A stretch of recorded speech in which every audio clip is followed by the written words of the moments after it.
Good day, Aussie Bonsai Bloke, go! Well, today guys, working on this little tree that wants to be big, mainly because I haven't trimmed it back, but it is super healthy, even in this tiny little pot, thin little pot. It's a loving life, Chinese elm. I've got it on Adrian Eggleton's spinning tree turntable, which is pretty cool. If you haven't checked it out, Nigel Saunders, when he puts his turntable up, the Bonsai Zone, with the black in it, that's also made by Adrian Eggleton with his turntables. I haven't heard anything from him for a while, so guys, let me know how he's going, what he's up to. But yeah, he made some pretty cool turntables. And yeah, not hearing much from him, but who knows, COVID and all that. Right. So what's happened now is because Dum Me has let all these big branches grow like this, it's actually starting to ruin the structure of the tree. On a small tree like this, you should never ever let stuff grow like this, because I'm serious, it does become a big tree. I'm serious, man, serious. It does actually become a big tree very quickly. Branches that were nice and petite and beautiful with nice twigging become fat and ugly, you know, a bit like a middle-aged, dad bod, become fat and ugly.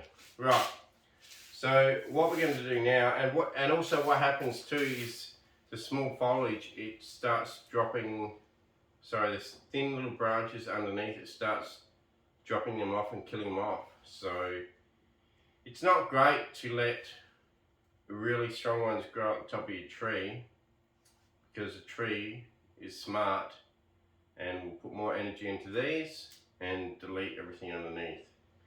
The tree itself is a little bit yellow looking. I think lack of fertilizer. I haven't done any fertilizing because it's just been so hot, and every time I think about fertilizing, there's another heat wave coming up, and it just makes it hard. We've got another 40-degree week coming up this week, so I don't want to do it again.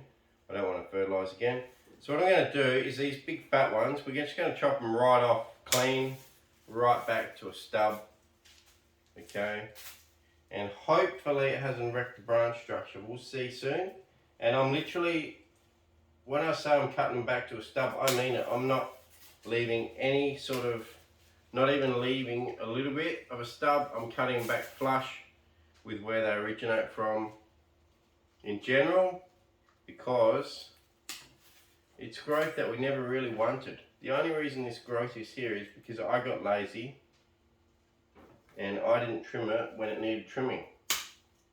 So I've had a bit of a lazy year in my bonsai, and you would have known that because of the lack of videos.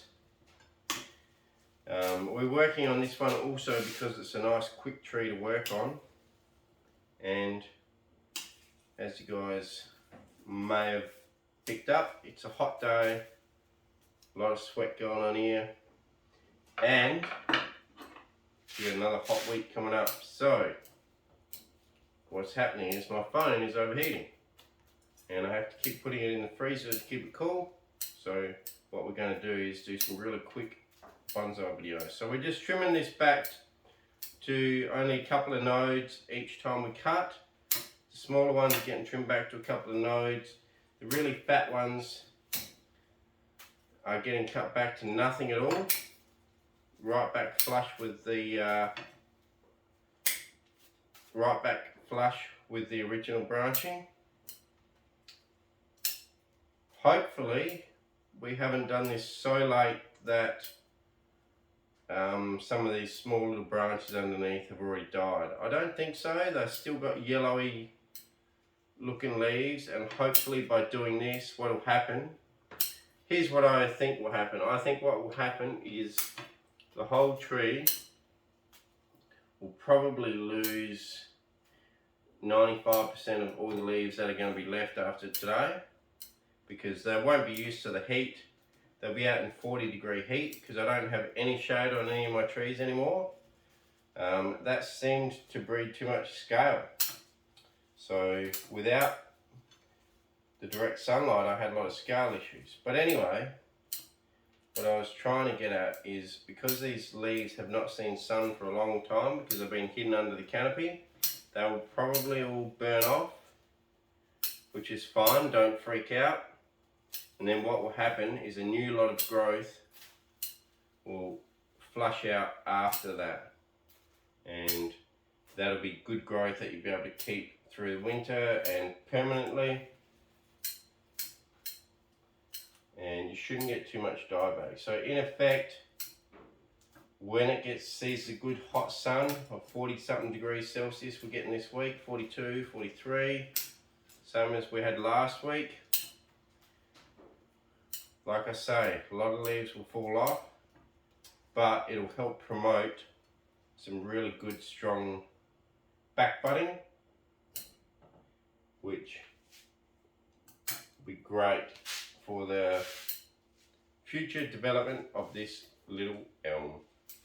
The little elm that wanted to be big, but it's now small again. Sorry mate, but we cut you back, boy. Now I did have a guide wire, just holding that one little branch down. Someone once commented to me, why not just wire it, but you know what? How long have I been since I worked on this tree? Probably 6 months.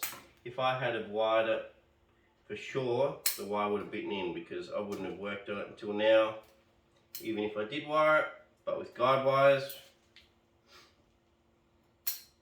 to these little branches that I wanted to move, with guide wires I didn't have to worry about it, and it never bit in. So there you go. Guide wires, if you're lazy like me, if you're a lazy person and you don't get back to taking off the wire, or you're going on a holiday, use guide wires. They're a lot more forgiving, and you can move a whole branch into place all at once, rather than wiring out several little branches in the middle, and it takes a long time to wire. You can actually just move one full branch with a guide wire. Guide wires, the way to go. Okay guys, so there's my little Chinese elm, looking quite pretty again. Beautiful little guy. I'll bring you guys up close and we'll have a look. See if we've wrecked the structure of it at all. Okay guys, so there's a little elm. Dainty little tree, but that branch is really fattened up now. See this one? That's what happens when you let a big branch just keep going. Same with this back one. I don't know. Does it fit the design anymore?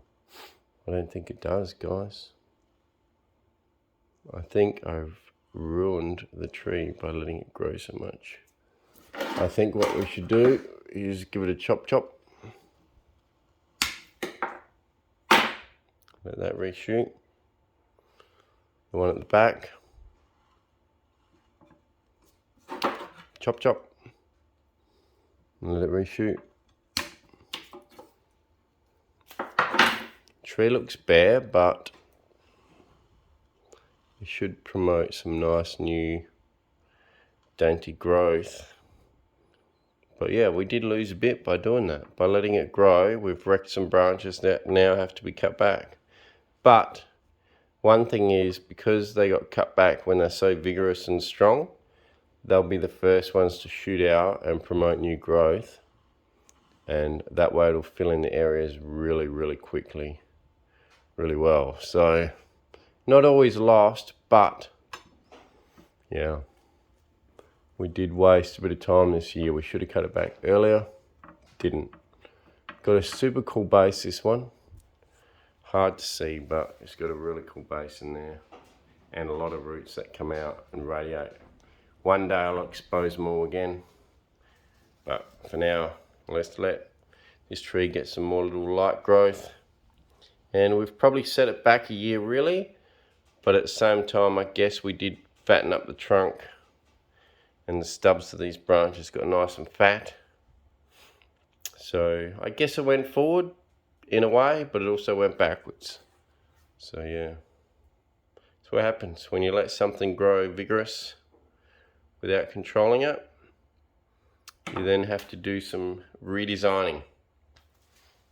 So yeah, that's about it. So guys, cheers for watching this short video on Chinese elm. Absolutely sweating bullets here in the old outback of SA, and let's sign out here and I'll catch you next time. Cheers.